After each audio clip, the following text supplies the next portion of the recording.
So ஷார்ட்டா சொல்றேன், சினிமால அயோத்தி மாதிரி பொய் சொல்லக்கூடிய படங்கள்ல, அயோத்தியோட உண்மையான கதையே வேற. அதுல பாதிக்கப்பட்டவர் ஹிந்து, மனைவியை இழந்தவர் ஹிந்து, ஹெல்ப் பண்ணவர் ஒரு கிறிஸ்டியன், ஒரு ஹிந்து, 2 பேர் போய் ஹெல்ப் பண்ணிருக்காங்க.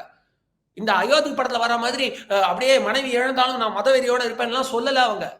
அந்த பாதிக்கப்பட்ட ஸ்ரீவாஸ்தவா வந்து ஹெல்ப் பண்ண வந்தவங்களோட கையை பிடிச்சிருக்காங்க. போய் புக் எடுத்து படிங்க, அதுதான் ரியல் ஸ்டோரி. கண்ணீர் விட திராணியற்றவர்களாய் அப்படின்றத புக்கு, சரிங்களா? அதுல அந்த ஸ்ரீவாஸ்தவா மனைவி இழந்த அயோத்தி படத்துல வர அந்த வில்லன் கேரக்டர்ல அவர் ரியல் லைஃப்ல ஹெல்ப் பண்ண வந்த அந்த கிறிஸ்டியன் நண்பர் கிட்ட கையை பிடிச்சி அழுகுறாரு. என்னால பேசக்கூட முடியலங்க, சாரி நான் இப்படி இமிடேட் பண்றேன்னு நினைக்காதீங்க, பட் அதுல அப்படிதான் டிஸ்கிரைப் பண்ணிருக்காங்க. என்னால பேசக்கூட முடியலங்க, நீங்க வாங்கிட்டு வந்தது என் பிள்ளைங்களால சாப்பிட கூட முடியல, அப்படி காயப்பட்டிருக்கோம், என் மனைவி இறந்துட்டா, எப்படி ஊருக்கு போறேன்னு தெரியல, ஹெல்ப் பண்ணுங்க. ஆனா படத்துல எப்படி காமிச்சீங்க? ஹெல்ப் பண்ணவர் இஸ்லாமியரு, சரி அது கூட சரி நீங்க காமிச்சுக்கோங்க, நல்லவரா காமிங்க, பிரச்சனை கிடையாது. ஆனா பாதிக்கப்பட்ட அந்த ஸ்ரீவாஸ்தவா ஒரு கொடூர இந்துத்துவவாதி மாதிரி காட்டுறீங்களே, சினிமால தான் இது நடக்கும்.